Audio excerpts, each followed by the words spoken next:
Good afternoon and welcome to Just Jocelyn. I'm your host, Jocelyn, and we are here for part two.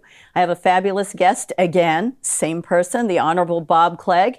And we had a lively discussion on Medicaid expansion in the first show. And so for the second part, we're going to talk about local elections. And yeah, roll your eyeballs. Oh my God. You know, how many countries in the world are people not allowed to vote? But on the other hand, they do it so beautifully, and they don't have these AccuVote Dominion machines with the cut little cables and all the shenanigans that have gone on that have never been, what's the word? Rechecked, that they've been safety checked, that we've been using them for how many years? We can't find the contracts.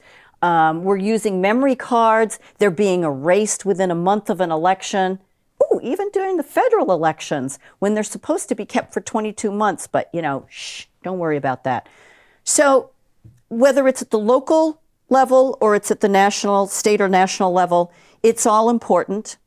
We have to trust that our votes are being counted, right. That we need to believe that when you fill out that paper ballot, that it's not being stuffed in a drawer or getting sucked into this little magical drawer somewhere, or stuffed into a box that's not properly sealed, or with the case of absentee ballots, the affidavit in the envelopes being separated from the ballot. So now there is no way to authenticate it. You stick it through the machine and you got this affidavit in an envelope over here and you don't know what ballot it goes to. Excuse me, that is a huge problem. Right. So welcome to the show, Bob.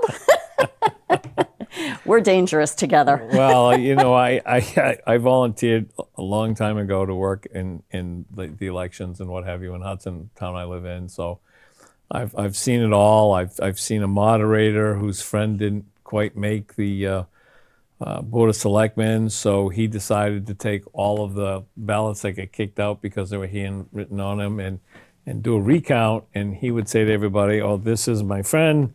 And he would mark the ballot and run it through the machine, which is totally illegal.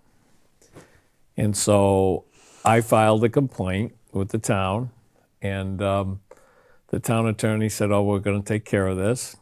And right up to the moment where I said to the town clerk, "I need to go file today. Either the attorney is filed or he hasn't."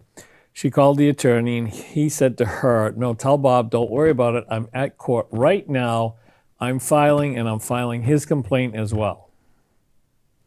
Liar, liar, pants on fire? He lied.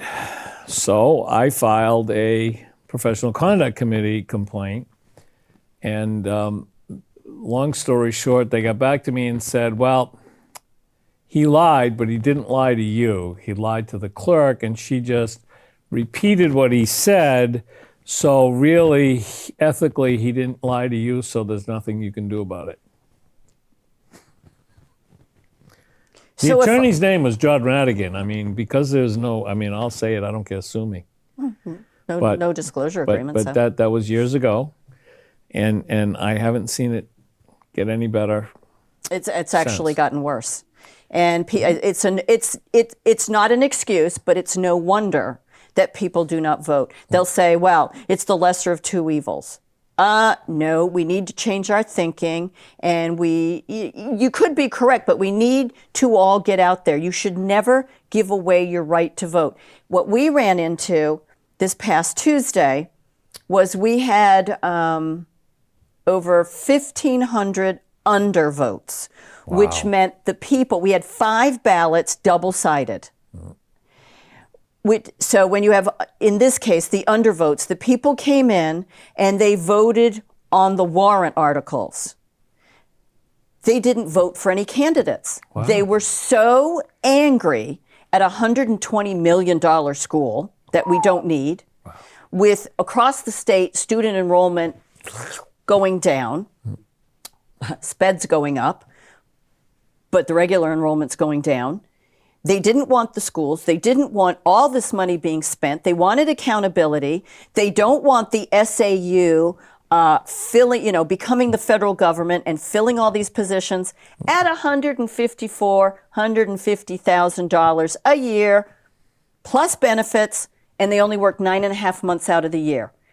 Kind of like the teachers, but I'm not going to poop on the teachers because most of them are very hardworking and they've got thumb screws on them. So I'm not going to go there. But I will go with the administration. I will go on top of the SAU. There is no need, and the legislature is in charge of this, not the Department of Education. There is no need to have this amount of people. 2 people for curriculum, 2 people for budget, 2 people for this, 2 people for that. We're talking millions, multi-millions of dollars in salaries and benefits for people that are rubber stamping, looking at us, the taxpayer, and saying, shut up, I know better than you. Pay your taxes. And let me tell you, I'm not exaggerating. You're not. I'm not You're exaggerating. People, oh, you're exaggerating, Jocelyn. No, I'm not. They'll look you right in the face and say, do you have a kid in this school? No, all 3 of mine graduated, and I'm now paying for college. Back off. I like better is, do you have a college degree? And I say, nope, after 12 years, I was smart enough. How about you? Because they think that they're not ignorant just because they have a degree in basket weaving and dance. Doesn't make them any smarter than the rest of us. So, Bunny studies, but there are good teachers. I know in Hudson, there's a teacher who noticed that in 7th grade, most of her kids didn't even have a 3rd grade reading level. And the stats say that if you can't read and comprehend by 4th grade, you're going to be lucky to be anything. So she started buying her own books and put together her own library. We helped. And she found that if she gave them what they wanted to read, they did. So they came to me and they said, these kids I'm having a problem with, but all they want to do is work on their motorcycles. So I said, okay. So I went out and I bought a bunch of manuals for them to work on their motorcycles. The deal was they couldn't take the books home unless they could pass some of the other classes. So these kids shot up. At the end of the year, one of them was reading at 9th grade and the others were 7th and 8th grade. So they had achieved where they needed to be. Yep. And they brought the motorcycle books back and they said to the teacher, they said, we have greasy thumbprints in all the pages. Is the man going to be upset? And she started laughing and said, no, he's going to be really happy because you actually read them and it shows. So if we really want to teach the kids that are supposedly unteachable, we ought to let the teachers do what they need to do, not the administrators. Right. And we need to, so let's go touch the 3rd rail. I'm not going to stand on it, but we'll touch it. Actually, there's a number of 3rd rails. So we've got CRT, we've got the transgender agendas, we've got gender fluidity, we've got pronouns. We're asking kindergarten kids, are you a girl or a boy? I don't know, let me look. I'm sorry that you may find that crass, but that's the way it is. When you're 18, you can do whatever you want. Keep it at your house, keep it in your bedroom, keep it to yourself. But when you're 18, we don't ask 14-year-olds, do you want to drive? 4-year-olds, do you want to drive? Oh, do you want to take some drugs? Do you want to go, bungee jumping? No. Do you want to get a tattoo? You can't get a tattoo till you're 18. Right. So what on God's green earth are these people doing, asking children and minors about their sexuality? Most of the teachers that I run into, and I run into quite a few, find it objectionable that they're supposed to even deal with that. They're there to teach them so that they can be something someday. And that situation, most of them say to me, should be handled at home. If you have an issue and you're confused, your confusion shouldn't come to the classroom and disrupt everybody. Right. And I've talked to some and they said, listen, we know there's some that come in dressed for the other gender, but we expect them to still do their work. It doesn't, correct. It doesn't change anything. It doesn't change what you're here for. So, we put too much onus, and I think we actually force the kids. I read a letter that a doctor in New Hampshire had written, and basically she said the dysphoria was always the boys. They weren't sure, or they had some doubts or whatever. And very rarely was it girls. But now they're finding that the girls, out of peer pressure, are getting together saying, well, maybe I'll try being a boy because that's what's expected of me. Correct. And so we've pushed it the wrong way. And what we need to do is we need to let kids be kids. But when they're in the classroom, force them to be students. You're a student. Well, if you look at, sorry, I'm going to touch this other third rail, China. Yeah.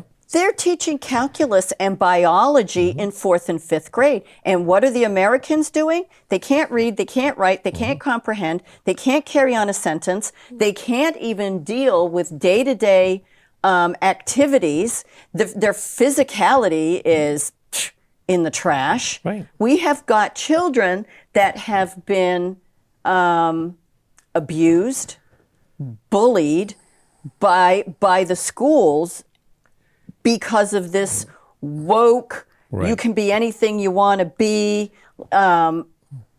destroy. That used to mean you could be a doctor, a lawyer, an astronaut. you could be anything you want to be. Or a submariner, yeah. Yeah.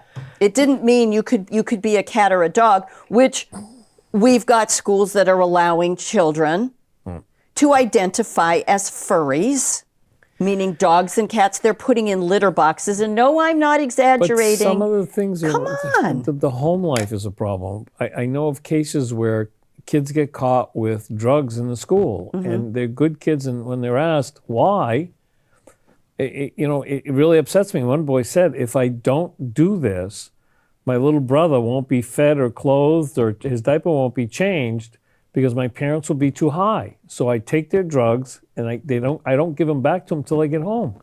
This is a 7th grader. You got to Wow. be kidding Playing me. the role of a parent. Playing the role of parent. But if you look at Colorado, they have the same thing. 10-year-olds are coming to the ERs in the ambulance to say what their parents ate or smoked or whatever. So, and I'm not anti-marijuana. Right. I'm not going there. What I'm saying is, Children are having to be responsible we have for a their crisis, parents. yeah, and a drug crisis. And that kid, now it's a juvenile conviction, but he was caught with drugs, and the kid's a good kid. And I'm not saying that because, but I'm just saying. Yeah. How many kids are going to school and like they say, hungry, but feeding every kid breakfast isn't the answer. Correct. So Find it and being shut down, the schools being closed down during the pandemic, children that were getting the food, that needed the food, were being left at home in abusive situations in many cases, didn't have anybody to tell or anybody to observe what was going on, and they didn't get any food. They were starving. there were some programs where people tried to get the food to those kids. Yep. And so, but it's not as easy as it sounds. It's not like just passing out a bag. One of the problems we have is the inability to recruit teachers and paraprofessionals. And so I'm a member of the budget committee, and when I saw it, I said, okay, then why don't we raise the rate from, it was either $12 or $14 an hour to something that works? And I forget how many positions there were, and they said, oh, that would be costly. And I said, okay, well, let's put $1 million in the budget. We'll fill all those positions so we have paras for all these kids who suddenly have these issues after COVID. And the answer I got from admin was, we can't do that. And I said, why not? I can do whatever we want. As long as I get enough people here. Oh, we'd have to ask the union. I said, no, I'm not looking to raise the rates of the union. You told me these are non-union workers. Yeah, Right. Well, I can't let you do that unless the union okays it. They're I said, non-union jobs, so said, therefore it's none of the here's business of the problem. union. They refused to take the money if we put it in there because we didn't first ask the union if it was okay. These are admin. Now, nobody in the union came in and said, Bob, you can't do that. You have to talk to me. They wouldn't because they know better anyway. And I'm not anti-union either. But what I'm saying is, here's the administration. We have a problem in the school saying to the budget committee, don't you dare fix that situation.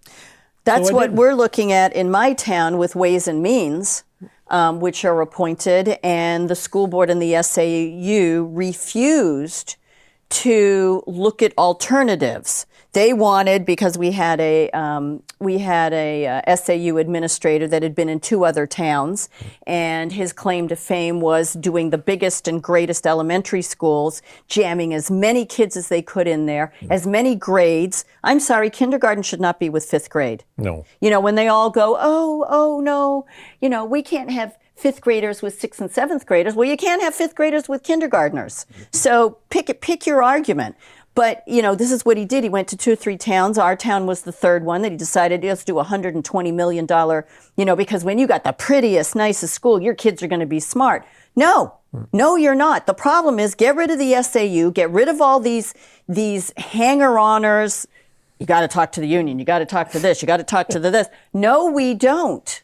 No, we don't. We've got an annex that isn't being used. Put 7th and 8th grade in there. It won't even be to capacity. Put 9th through 12th in the full portion of the high school. They're not at capacity. Oh my God, we're going to be at 85. 85 capacity? No, tell me it isn't so. Shove them in there. And then they say in the second breath, well, there's a bunch of them that, you know, leave halfway through the day. Oh, so you mean you're at 60% capacity?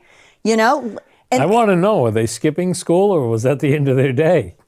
that's what I'd like to know. But, you know, hey, we can't ask them that. Well, I'm going to tell you, I told you some of the stuff I did on the budget committee, and so the people who didn't like having to answer questions put something on the ballot to do away with the budget committee because we're elected and we actually have legal powers to do certain things and request certain things, so they could appoint an advisory board. A rubber stamp board. And they would decide who they wanted to oversee what they were doing. So appointed means pick your best friends and rubber stampers to fill a committee. Mm-hmm.